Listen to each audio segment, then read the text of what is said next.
Fala galera, aqui que tá falando é o Marcos e agora com mais um vídeo para vocês. E hoje eu vou ensinar como mudar os sons de notificação do WhatsApp.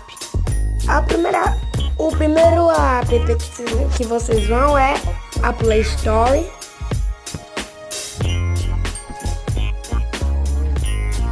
Vão pesquisar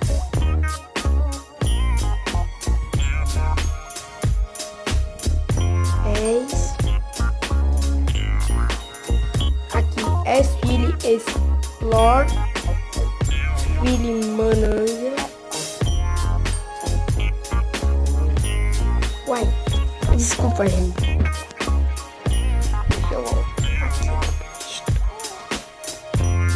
Aí vocês vão instalar ele. Depois que vocês instalarem ele, você sai da Play Store, vão pro WhatsApp.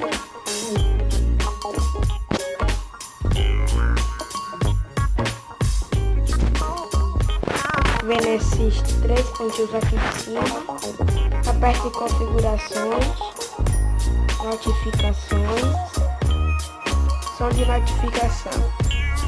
Vocês vão ou armazenamento de mídia ou no Explore.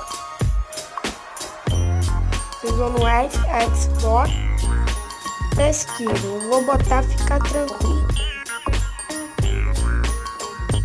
Aí vou esperar alguém para mandar uma mensagem. Gente, eu voltei. Eu tô esperando.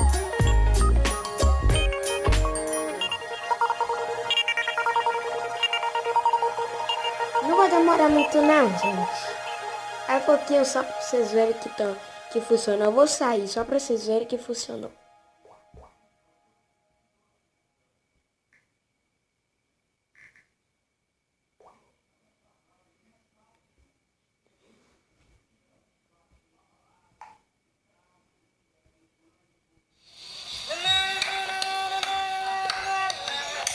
Então, tá vendo, gente? Funcionou. Falou e tchau.